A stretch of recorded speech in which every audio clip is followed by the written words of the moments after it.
What? Tell me they read all these books. They did not read all of these books, Mike.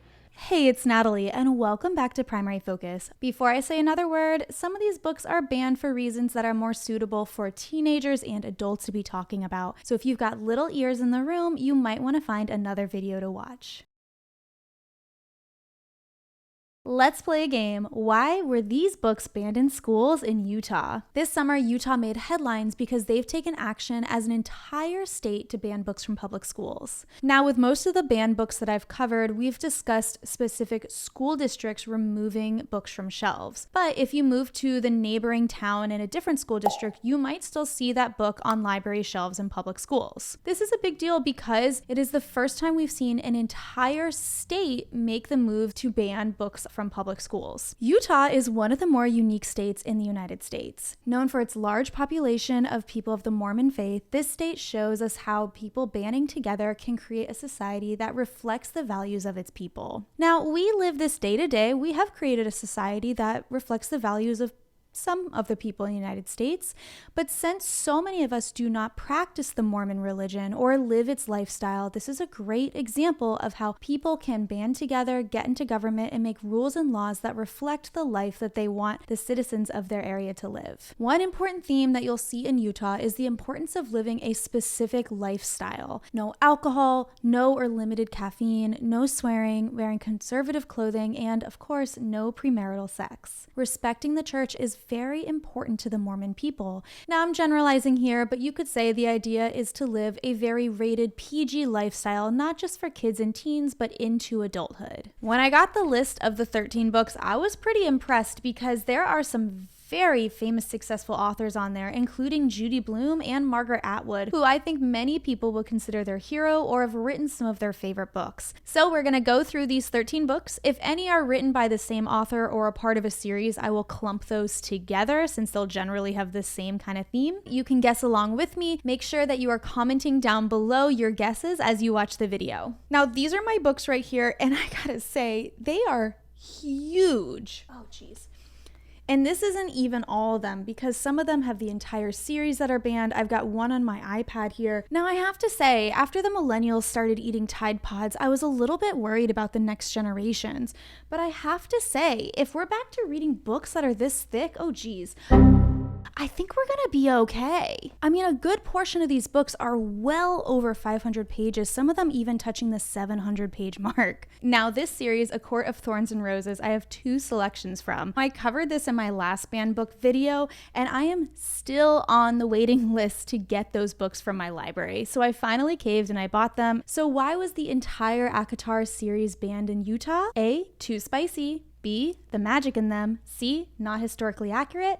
Or D, kids were reading instead of doing their homework. That's right, it's A. These books are too spicy. Now, the lovely people on Reddit helped me identify exactly what pages I needed to go to determine for myself how spicy these scenes got. And really, they weren't too bad. Just more innuendo to get your own imagination going, if you know what I mean. Definitely in the PG-13 range, if you ask me. Now, this is an entire series. I do have to say, I object to book 1 being banned specifically. I do know that these books get pretty spicy as they go on. In fact, in the last video, I discussed one book specifically being banned because there was so many explicit scenes. The panel voted 4-3 to remove it from all Charlotte-Mecklenburg schools. Quote, "This one definitely has some explicit sexual content, and the team wasn't convinced that it was related to moving the story along."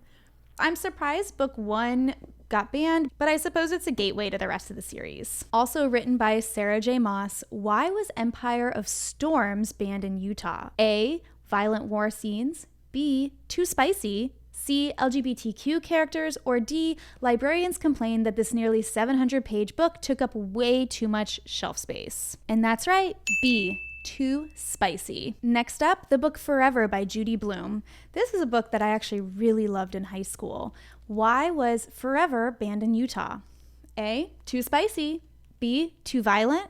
C, too fast. Or D, too furious. And that's right, you got it, too spicy. Now, Judy Blume is an absolutely incredible author. Now, the book Forever is pretty spicy. It's written from the perspective of a teen girl, but it almost feels like Judy Blume is the fairy godmother writing out what she wishes all teenage girls could have. This book is such a great example of first love, and it's lovely packaged, almost like an after-school special of what it looks like to have a supportive parent, a loving relationship, and the kinds of debates that teens have about the meaning of love, life, and intimacy. I wish every teen could have a positive experience like this. Even though parts of it are heartbreaking, it's about first love after all. It really feels like our main character, Catherine, gets to walk into her first romance in a very supportive way. A note here that Judy Blume really is our fairy godmother is the new foreword at the beginning of the book. A note to the reader. When I wrote Forever in the mid-70s, sexual responsibility meant preventing unwanted pregnancy. Today, sexual responsibility also means preventing transmitted infections, STIs, including a potentially fatal one, HIV/AIDS. In the book, Catherine visits a clinic and is given a prescription for the pill. Today, she would be told it's essential to use a condom along with any other method of contraception to reduce the risk of getting an STI. If you're planning to become sexually active, then you have to take responsibility for your own actions and for your own life. Now, this book has been controversial for a really long time. It's currently banned in Utah for its spicy scenes, but it was actually originally controversial and banned when it came out in 1975 because Catherine's mother takes her to put her on the birth control pill. I can't help but wonder if this book, even though it's the spiciness that it's been pulled off shelves for, it is just a parent that is supportive of premarital sex, a parent getting a child on the birth control pill that doesn't really fit with the Mormon lifestyle and beliefs. It's better to be positive and set an example than try to smother everything or pretend like temptations don't exist. We don't want to raise children that feel shame for something that's perfectly natural. We want to raise children that can make smart decisions for themselves, practice self-control, and know how to ask for help when they need it. And that's exactly what Catherine does in this book. I'm reading directly from the Utah State Board of Education's list of banned books. This is a Google document that they have up on their website. In accordance with the law, the titles below have been determined to contain objective, sensitive materials in a final determination and have met the statewide threshold of removal from at least 3 school districts or 2 school districts and 5 charter schools. So when we're seeing multiple school districts get together and ban a book, it can then be raised up to a higher level and determined if the entire state is going to remove this book from shelves. The law was signed by Governor Spencer Cox, and he said that he would like to, quote, prioritize protecting children from the harmful effects of illicit pornography over other considerations.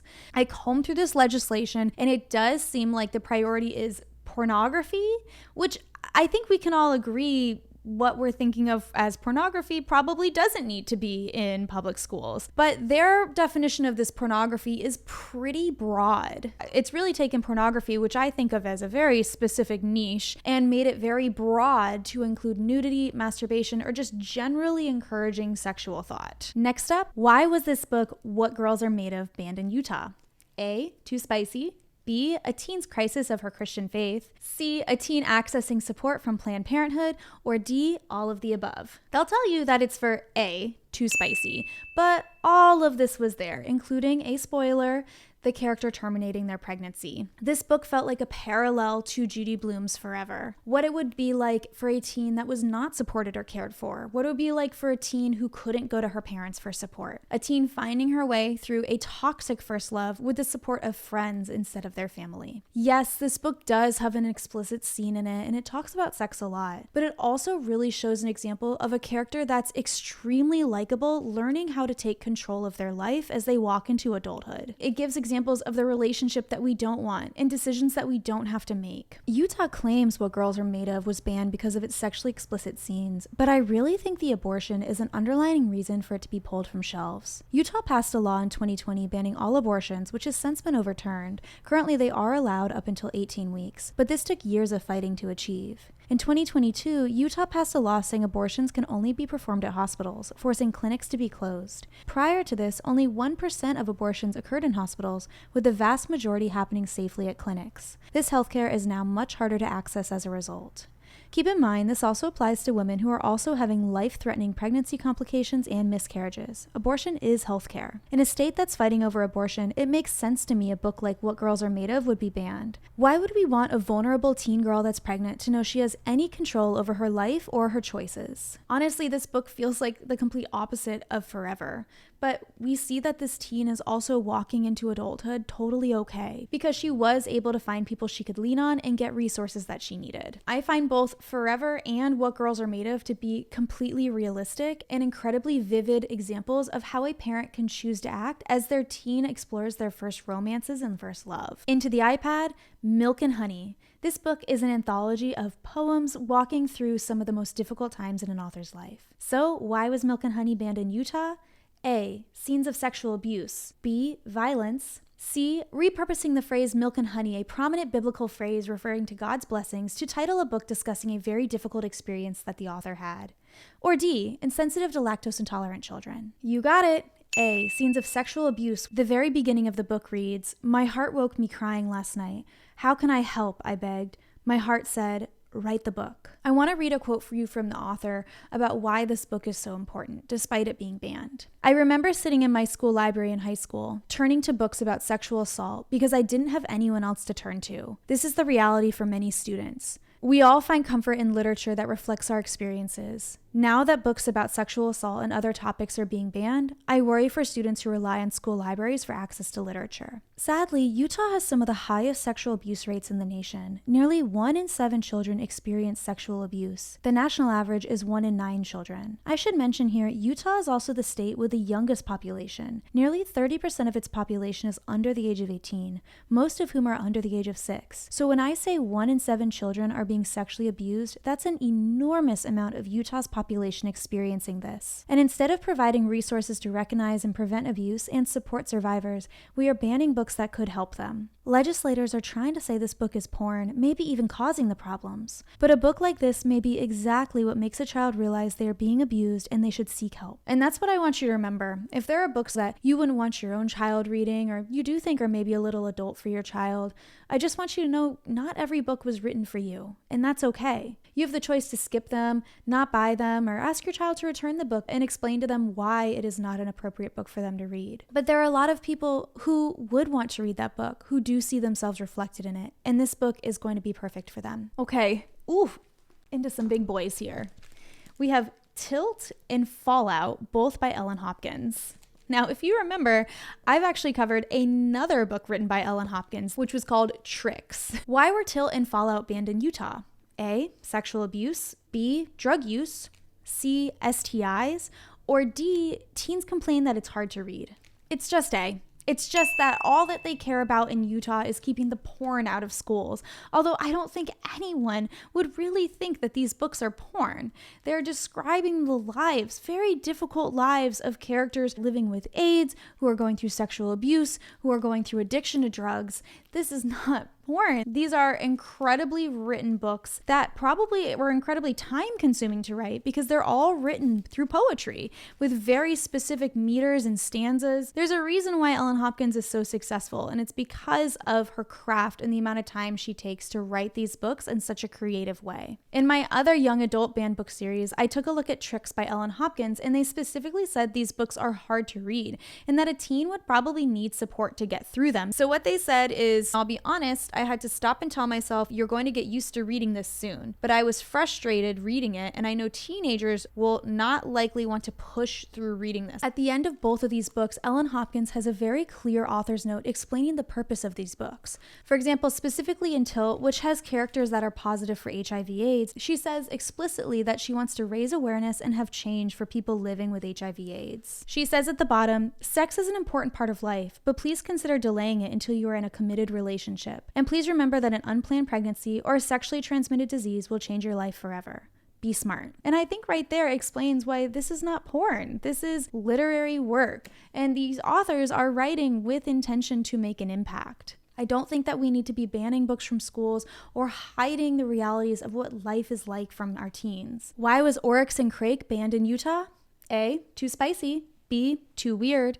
C. We read The Handmaid's Tale and that was enough. Or D. Margaret Atwood was too much of a baddie. You know the answer is D. A. Too spicy. But for real, look at this headshot. Margaret Atwood is a baddie and she knows what she's up to. She's made a huge impact on American literature and culture. Her dystopian novels really will get you thinking. Let me read you a quote from Margaret Atwood's X account that she put up right after she found out about the book ban. "Wow, I'm the most dangerous little old lady of 84 you've ever heard of. Oh, alas, whatever will I do? Hit Utah with my cane?" Listen, Oryx and Crake is a wild dystopian novel. There's so much going on in this book. There is child pornography discussed in this book, and that's probably where this entire discussion started. But that is not what this book is about, and it is a dystopian novel that is trying to prove a point. All right, let's get the big boy up.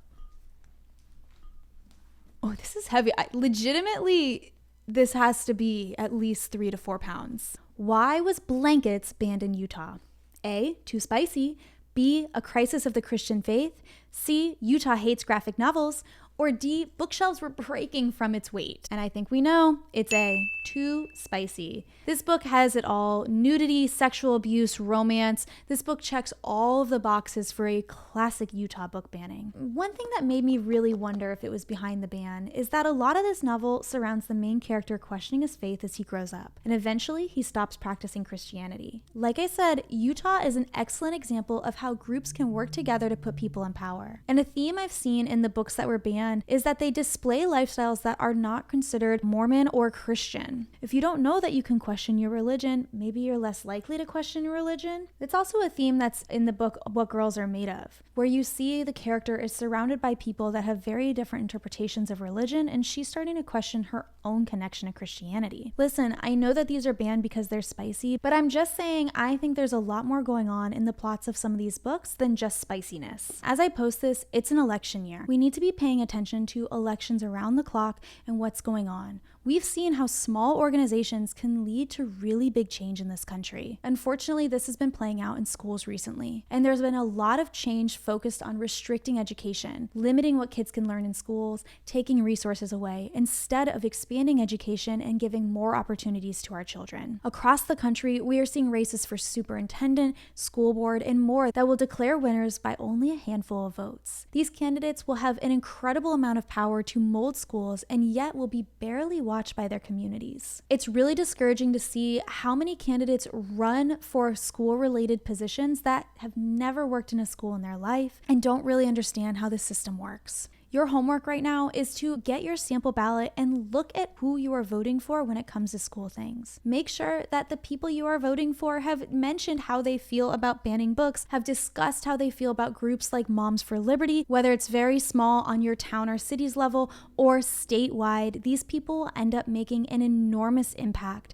impacts that will last beyond their time in office. Look at who is endorsing them. Are they being endorsed by other groups that believe we should be banning books? For me, living in North Carolina, I'm watching the race between Mo Green and Michele Morrow very, very closely. I am absolutely casting my vote for Mo Green because he wants to move schools forward and make sure that all children in North Carolina have an equal opportunity to have a great education in the state. Michele Morrow doesn't even believe in public education, and she's running on a platform to make homeschooling better in North Carolina. She has no business being in charge of our public schools when she doesn't even believe in them. We have to stop this trend of banning books in public schools. It makes me nervous because every time I make this video, it's escalated a little bit more. It is so serious to see an entire state is pulling books off the shelves now, and I'm concerned more states will follow. Don't take it from me though. Take it from Reading Rainbow's LeVar Burton. Books bring us together. They teach us about the world and about each other. Stay active, stay involved, and stay good, you guys. I'd love to see your comments down below. What are your thoughts on banning books? What's going on in your state? And have you checked your sample ballot yet?